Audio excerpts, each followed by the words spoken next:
Hello दोस्तों, आप सभी का स्वागत है आपका अपना क्लास मैजिकल क्लास 2.0 में। तो फ्रेंड्स, आज हम लोग कवर करेंगे विजयनगर साम्राज्य को। ठीक है ना। विजयनगर साम्राज्य से जितने भी थ्योरी बन सके सभी को कवर करेंगे। तो चलिए क्लास को शुरू करते हैं। तो विजयनगर साम्राज्य का शासनकाल था 1336 से 1650 तक। ठीक है ना। विजयनगर साम्राज्य 1336 से 1650 तक चला। तो विजयनगर साम्राज्य में 4 वंशों ने शासन किया। ठीक है ना। विजयनगर साम्राज्य में 4 वंशों ने शासन किया था।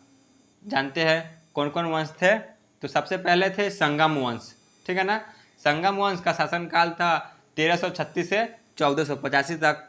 फिर आए शालुब वंश 1485 से 1505 तक। यह वंश ज़्यादा देर तक नहीं रहा।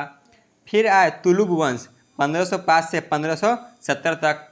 फिर अंतिम वंश आए अराविडु वंश 1570 से 1650 तक। ठीक है ना। तो 1650 तक विजयनगर साम्राज्य रहा। उसके बाद यह अलग अलग स्वतंत्र राज्यों में बट गया। तो चलिए क्लास को शुरू करते हैं, आगे बढ़ते हैं। तो मध्यकालीन भारत के इतिहास में स्थापित होने वाला प्रथम हिंदू राज्य विजयनगर साम्राज्य था। ठीक है ना। मध्यकालीन भारत के इतिहास में जो प्रथम हिंदू राज्य स्थापित हुआ है वह विजयनगर साम्राज्य है। विजयनगर साम्राज्य की स्थापना 1336 ईस्वी में हरिहर एवं बुक्का नामक 2 भाइयों ने की। ठीक है ना। विजयनगर साम्राज्य की स्थापना 1336 में हरिहर एवं बुक्का नामक 2 भाइयों ने की। इस समय दिल्ली सल्तनत पर तुगलक वंश का राजवंश चल रहा था। तो उस समय यहाँ के शासक थे मोहम्मद बिन तुगलक। ठीक है ना। इन्हीं के शासनकाल में 1336 ईस्वी में हरिहर एवं बुक्का 2 भाइयों ने विजयनगर साम्राज्य की स्थापना की। तो विजयनगर साम्राज्य का शाब्दिक अर्थ होता है जीत का शहर। ठीक है ना। विजयनगर का शाब्दिक अर्थ होता है क्या? तो जीत का शहर। ठीक है, आगे बढ़ते हैं। विजयनगर साम्राज्य की राजधानी हम्पी थी। विजयनगर साम्राज्य की राजधानी क्या थी? तो इसकी राजधानी हम्पी है। ठीक है ना, हम्पी। इसकी राजभाषा तेलुगु थी। विजयनगर साम्राज्य की राजभाषा क्या थी? तो इसकी राजभाषा तेलुगु थी। हरिहर एवं बुक्का ने विजयनगर साम्राज्य की स्थापना विद्यारण्य संत से आशीर्वाद प्राप्त करके की। जो विद्यारण्य संत थे इन्हीं से हरिहर एवं बुक्का आशीर्वाद लेकर विजयनगर साम्राज्य की स्थापना की। तो हरिहर एवं बुक्का ने अपने पिता, जो इनके पिता थे संगम, ठीक है ना, इनके पिता का नाम क्या था? तो संगम। इन्हीं के नाम पर संगम राजवंश की स्थापना की। ठीक है, हरिहर एवं बुक्का ने अपने पिता के नाम पर संगम राजवंश की स्थापना की। तो जानते हैं संगम राजवंश के बारे में संपूर्ण डिटेल से। तो चलिए देखते हैं विजयनगर साम्राज्य का पहला वंश जो कि है संगम वंश। हरिहर एवं बुक्का ने अपने पिता के नाम पर संगम वंश की स्थापना की। ठीक है ना। जो हरिहर एवं बुक्का थे इन्होंने 1336 ईस्वी में विजयनगर साम्राज्य के पहला वंश संगम वंश की स्थापना की मोहम्मद बिन तुगलक के शासन काल में। आगे बढ़ते हैं, देखते हैं संगम वंश के जो प्रमुख शासक हुए, ठीक है ना, जिन्होंने राजगद्दी संभाली, उनके बारे में पहले जान लेते हैं ओवरव्यू। इन सभी के बारे में डिटेल से थोड़ा थोड़ा पढ़ना है तो देख लेंगे। पहले इनके बारे में जान लेते हैं। तो सबसे पहले बैठे हरिहर प्रथम 1336 से 1356 तक। फिर आए बुक्का प्रथम 1356 से 1377 तक। फिर हरिहर द्वितीय 1377 से 1404 ईस्वी तक। फिर आए विरूपाक्ष प्रथम 1404 से यह 1404 ईस्वी तक ही रहे। फिर आए बुक्का द्वितीय 1404 से 1406 तक। फिर देवराय प्रथम 1406 से 1422 तक। उसके बाद आए देवराय द्वितीय 1422 से 1446 तक रहे। उसके बाद मल्लिका अर्जुन आए 1446 से 1465 तक। और इस वंश का अंतिम शासक विरूपाक्ष द्वितीय थे जो 1465 से 14 85 तक रहे। ठीक है ना। तो इन सभी के बारे में हमें डिटेल से नहीं जानना है, कुछ ही के बारे में जानना है जिनसे बार बार क्वेश्चन पूछे जाते हैं। तो चलिए जिन जिन से क्वेश्चन पूछे जाते हैं उनके बारे में कवर कर लेते हैं डिटेल से। तो सबसे पहले आए हरियर प्रथम 1336 ईस्वी में। ठीक है ना। इनका शासनकाल था 1336 से 1356 तक। तो संगम वंश का प्रथम शासक हरियर प्रथम था। ठीक है ना। संगम वंश का प्रथम शासक कौन थे? तो हरियर प्रथम थे। इसने अनेगुंडी को अपनी राजधानी बनाया। ठीक है। जो अनेगुंडी है इसे इन्होंने अपनी राजधानी बनाया। हरियर प्रथम ने अपने शासन के 17 वर्ष बाद विजयनगर को अपनी राजधानी बनाया। ठीक है। जो हरियर प्रथम थे इन्होंने जब 17 वर्ष शासन कर लिए उसके बाद जो विजयनगर था इसे अपनी राजधानी बना लिया। फिर इसी नगर के नाम से विजयनगर साम्राज्य का नाम पड़ा। ठीक है ना। जब यह विजयनगर को अपनी राजधानी बना लेते हैं तभी से इसका नाम विजयनगर साम्राज्य पड़ गया। तो 1336 ईस्वी में इसने होयसल राज्य के विजय साम्राज्य में मिला लिया। ठीक है ना। होयसल राज्य को जीतकर 1346 में अपने राज्य में मिला लिया हरियर प्रथम। उसके बाद आगे देखते हैं 1347 ईस्वी में बहमनी साम्राज्य की स्थापना से इसका विस्तार रुक गया।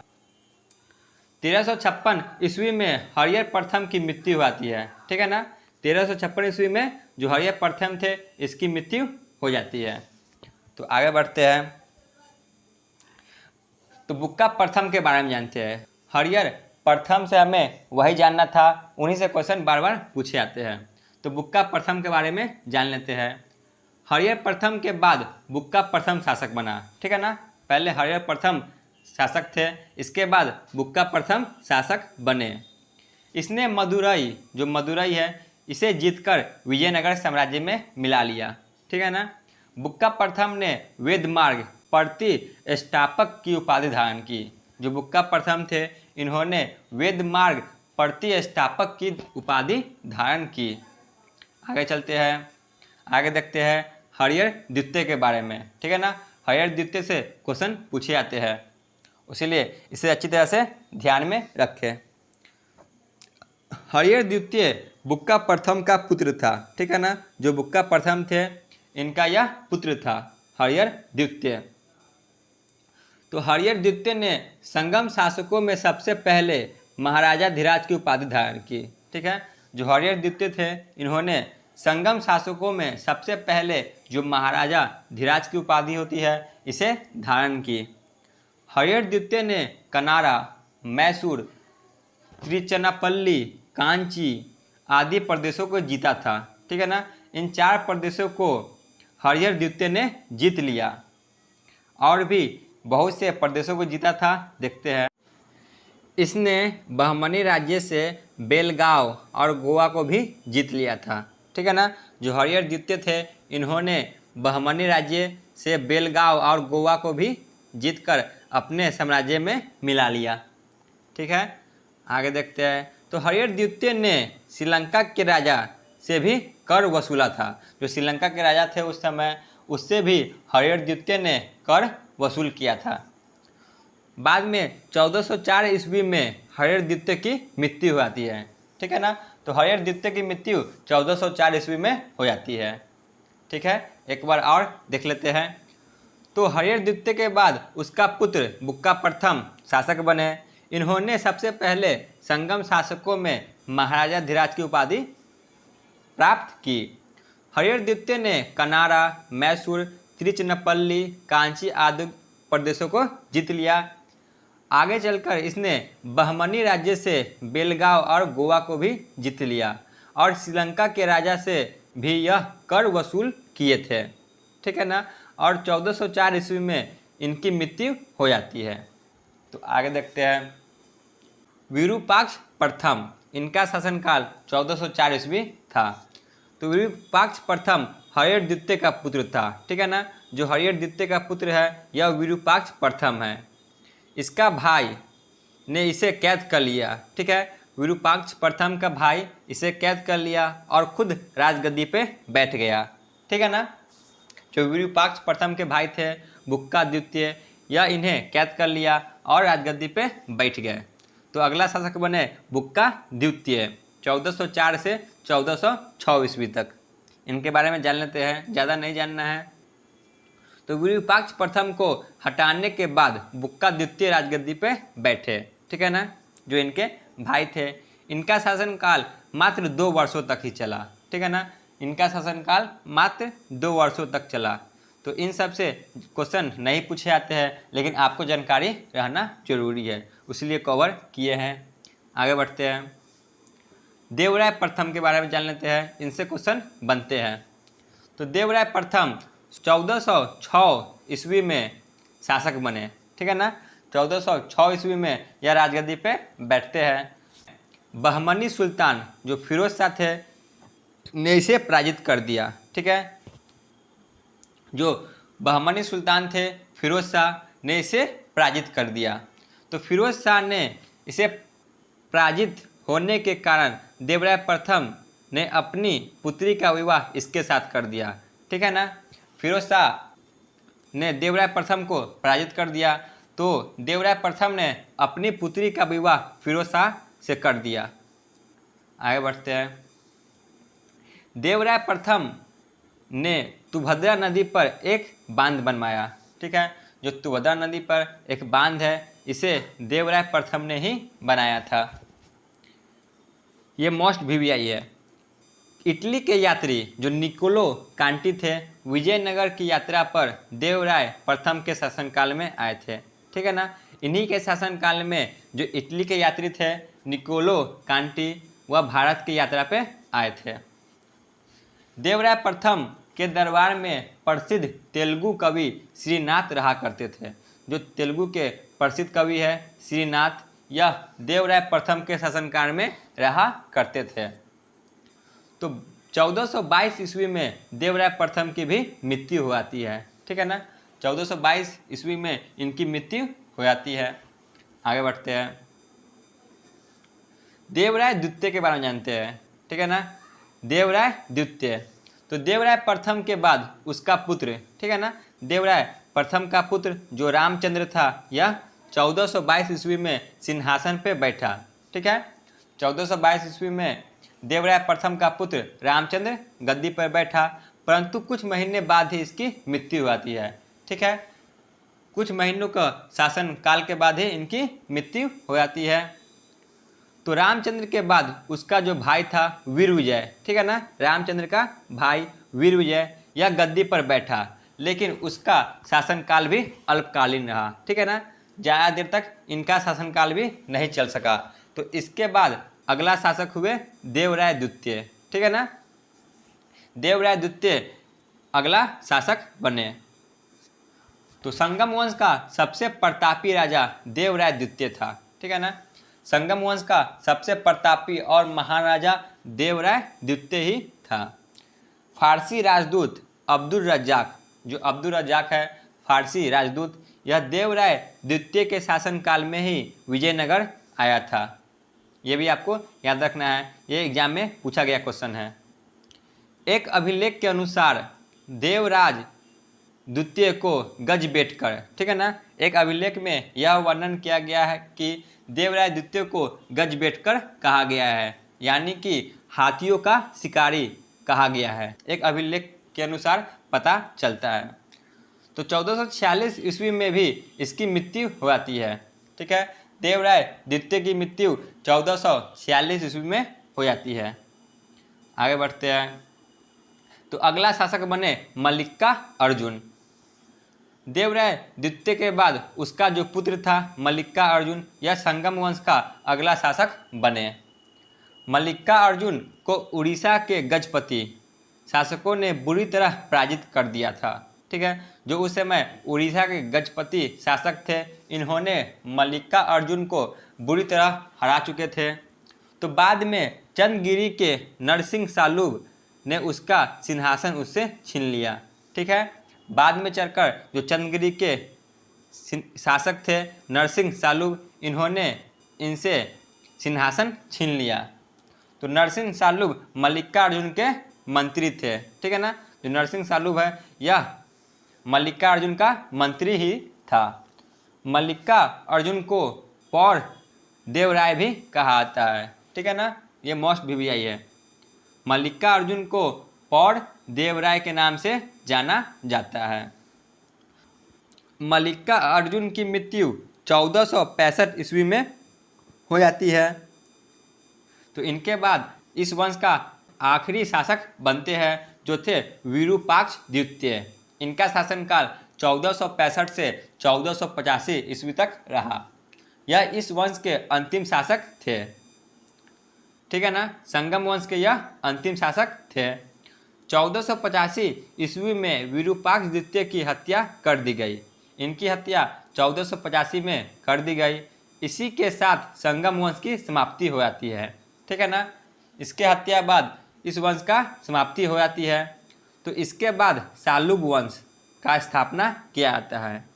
इसके बाद शालूब वंश की स्थापना होती है जो कि विजयनगर साम्राज्य के दूसरा वंश था। तो संगम वंश से हमें इतना ही जानना था। इन्हीं से क्वेश्चन बार बार पूछे जाते हैं। चलिए आगे बढ़ते हैं, शालूब वंश के बारे में जान लेते हैं। तो शालूब वंश से मात्र एक ही क्वेश्चन पूछे जाते हैं कि इसकी स्थापना किसने किया। तो शालूब नरसिंह ने विजयनगर साम्राज्य में दूसरे वंश शालूब वंश की स्थापना की, ठीक है ना, 1485 से 1505 या 6 तक, ठीक है ना। कहीं कहीं 5 दिया गया है और कहीं कहीं बुक में 6 भी दिया गया है, इसलिए आप ये दोनों डेट याद रख सकते हैं, ठीक है ना। तो शालूब वंश से मात्र एक ही क्वेश्चन पूछे जाते हैं कि इसकी स्थापना किसने किया। तो नरसिंह शालूब ने इसकी स्थापना किया। आगे बढ़ते हैं, तुलुब वंश के बारे में जानते हैं। इस वंश से क्वेश्चन पूछे जाते हैं। तो विजयनगर साम्राज्य का तीसरा वंश तुलुब वंश था। तुलुब वंश की स्थापना वीर नरसिंह ने की, ठीक है, यह अलग है। इसकी स्थापना वीर नरसिंह ने किया। आगे देखते हैं। तो तुलुब वंश के जो महत्वपूर्ण शासक हुए जिनके बारे में हमें डिटेल से पढ़ना है, उनके बारे में पहले ओवरव्यू जान लेते हैं। तो वीर नरसिंह सबसे पहले बैठते हैं सिंहासन पे 1505 से 1509 तक। फिर बैठते हैं कृष्णदेव राय 1509 से 1529 तक। फिर अच्युत देव राय 1529 से 1542 तक। फिर आते हैं इस वंश के अंतिम शासक सदाशिव राय 1542 से 1570 ईस्वी तक। तो इस वंश से ज़्यादातर क्वेश्चन कृष्णदेव राय से ही पूछे जाते हैं, तो इसको अच्छी तरह से कवर करेंगे और इन सभी से भी 1-2 क्वेश्चन पूछे जा सकते हैं, तो इन्हें भी देख लेंगे। तो चलिए आगे बढ़ते हैं। सबसे पहले वीर नरसिंह 1505 से 1509 तक। तुलुब वंश की स्थापना वीर नरसिंह ने की, ठीक है ना। वीर नरसिंह ने तुलुब वंश की स्थापना किया, लेकिन 1509 ईस्वी में इनकी मृत्यु हो जाती है, ठीक है। तो वीर नरसिंह से हमें इतना ही जानना है। आगे चलते हैं। कृष्णदेव राय, इनसे क्वेश्चन हर बार बहुत सारे बनते हैं, ठीक है ना। तो इनके बारे में डिटेल से जानेंगे कृष्णदेव राय के बारे में। तो तुलुब वंश तथा पूरे विजयनगर साम्राज्य का महान शासक कृष्णदेव राय था, ठीक है ना। यह पूरे विजयनगर साम्राज्य तथा तुलुब वंश का सबसे महान शासक माना जाता है। बाबर ने भी अपनी आत्मकथा बाबर नामा में कृष्णदेव राय को भारत का सर्वाधिक शक्तिशाली शासक बताया है, ठीक है ना। जो बाबर की आत्मकथा है बाबर नामा, इसमें इन्होंने कृष्णदेव राय को भारत का सबसे शक्तिशाली शासक माना है। आगे बढ़ते हैं। कृष्णदेव राय के शासनकाल में पुर्तगाली यात्री डोमिगोस पायस विजयनगर आया था। ये भी मोस्ट वीवीआई है। पुर्तगाली यात्री जो डोमिगोस पायस थे, यह विजयनगर साम्राज्य कृष्णदेव राय के शासनकाल में आए थे। कृष्णदेव राय ने 1512 ईस्वी में बीजापुर के शासक यूसुफ आदिल खान को पराजित कर रायचूर पर भी अधिकार कर लिया और फिर गुलबर्गा के किले पर भी अधिकार कर लिया, ठीक है ना। कृष्णदेव राय 1512 ईस्वी में बीजापुर के शासक जो थे यूसुफ आदिल खान उसे पराजित कर देते हैं और रायचूर द्वीप पर अधिकार कर लेते हैं और आगे बढ़कर वह गुलबर्गा के किले को भी जीत लेते हैं। ठीक है ना, आगे देखते हैं। कृष्णदेव राय के दरबार में तेलुगु साहित्य के 8 सर्वश्रेष्ठ कवि रहते थे जिन्हें अष्टदिग्गज कहा जाता था।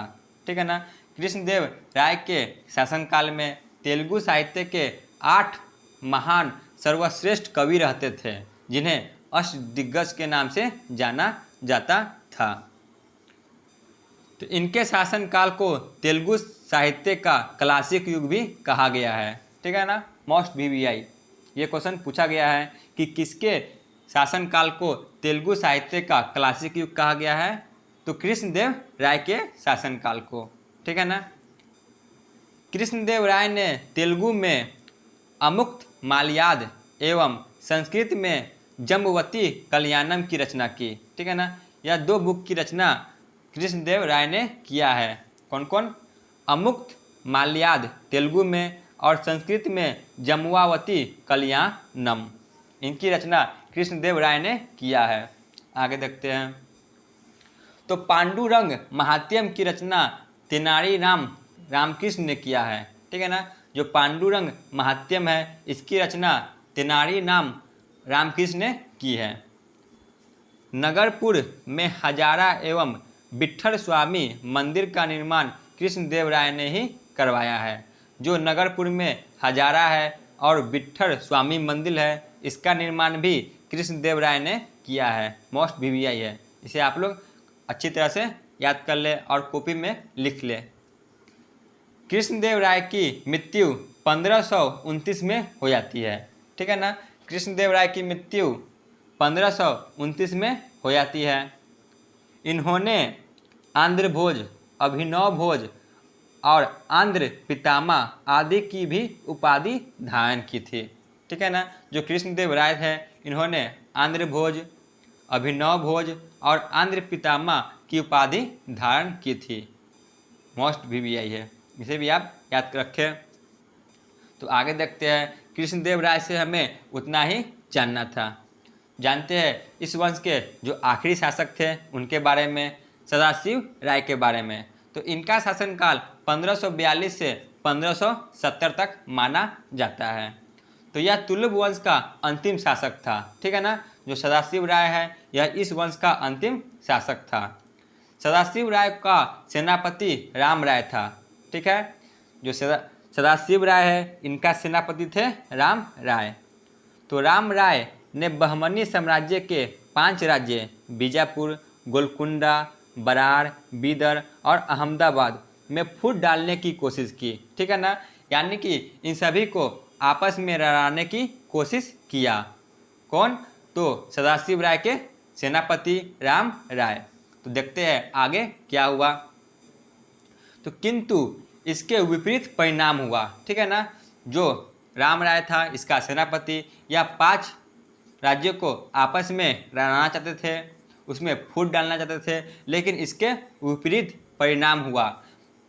तो बहमनी राज्य के 5 राज्यों में से बरार, जो बरार है इसे छोड़कर शेष 4 राज्यों ने मिलकर 1565 में विजयनगर साम्राज्य पर हमला कर दिया। ठीक है ना, 1565 में बहमनी साम्राज्य के 4 राज्यों ने इस पर हमला कर दिया, सिर्फ बलार को छोड़कर।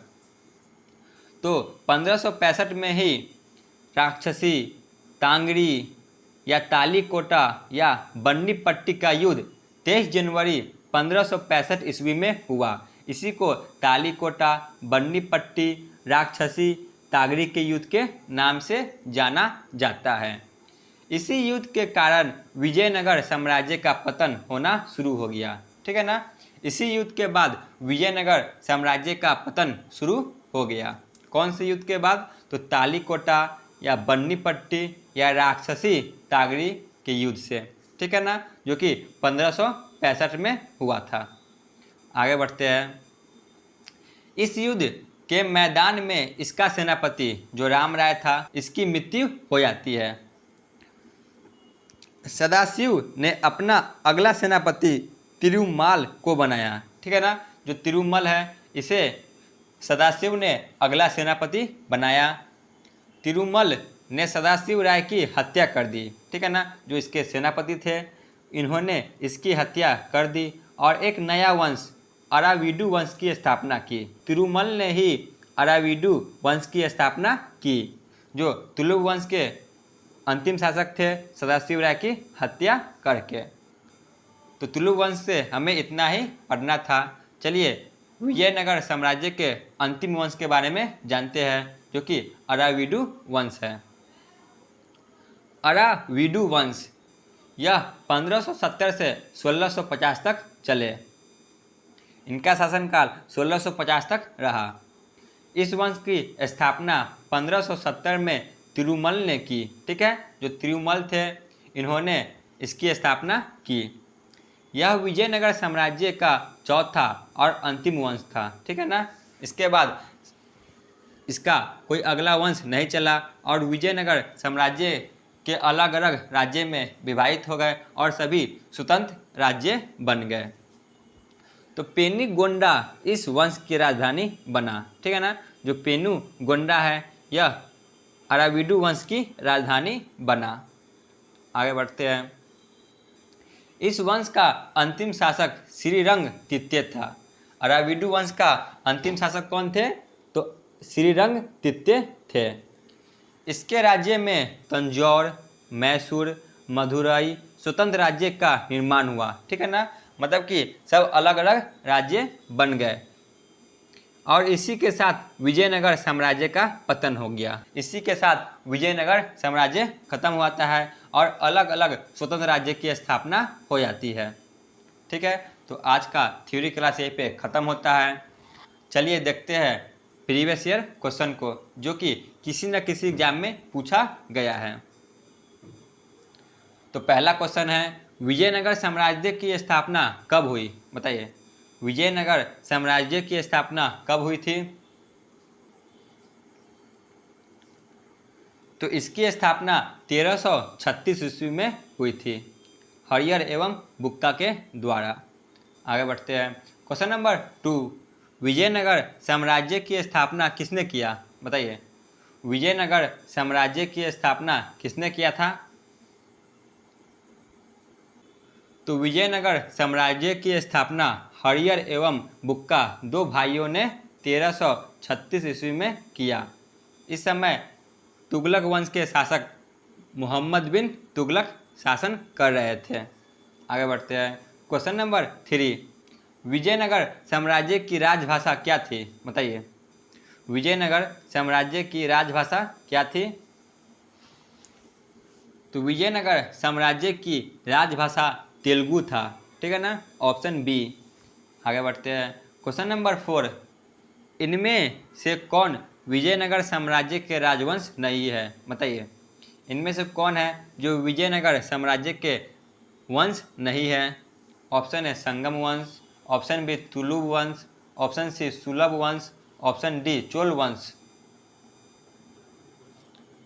तो यह है चोल वंश। ठीक है ना, आगे बढ़ते हैं। क्वेश्चन नंबर 5, विजयनगर साम्राज्य की यात्रा पर कौन सा इटली यात्री भारत आया था? बताइए, इटली के यात्री कौन विजयनगर साम्राज्य पर आए थे? तो वह थे निकोलो कांटी, ऑप्शन सी। आगे बढ़ते हैं। क्वेश्चन नंबर 6, संगम वंश का सबसे प्रतापी राजा कौन हुआ? बताइए, संगम वंश का सबसे प्रतापी राजा कौन हुआ? तो इस वंश का सबसे प्रतापी राजा थे देवराय द्वितीय, ऑप्शन बी। आगे बढ़ते हैं। क्वेश्चन नंबर 7, संगम वंश का अंतिम शासक कौन हुआ? तो संगम वंश का अंतिम शासक थे विरूपाक्ष द्वितीय, ऑप्शन डी। आगे बढ़ते हैं। क्वेश्चन नंबर 9, तुलुव वंश की स्थापना किसने किया? बताइए, तुलुव वंश की स्थापना किसने किया था? तो इसकी स्थापना वीर नरसिंह ने किया, ऑप्शन ए। आगे बढ़ते हैं। क्वेश्चन नंबर 9 पे आते हैं। तुलुव वंश तथा पूरे विजयनगर साम्राज्य के महान शासक कौन था? बताइए। तुलु वंश और पूरे विजयनगर साम्राज्य का सबसे महान शासक कौन हुआ? तो वह थे कृष्णदेव राय, ऑप्शन डी। आगे चलते हैं। क्वेश्चन नंबर 10, किसके शासनकाल में तेलुगु साहित्य का क्लासिक युग कहा गया है?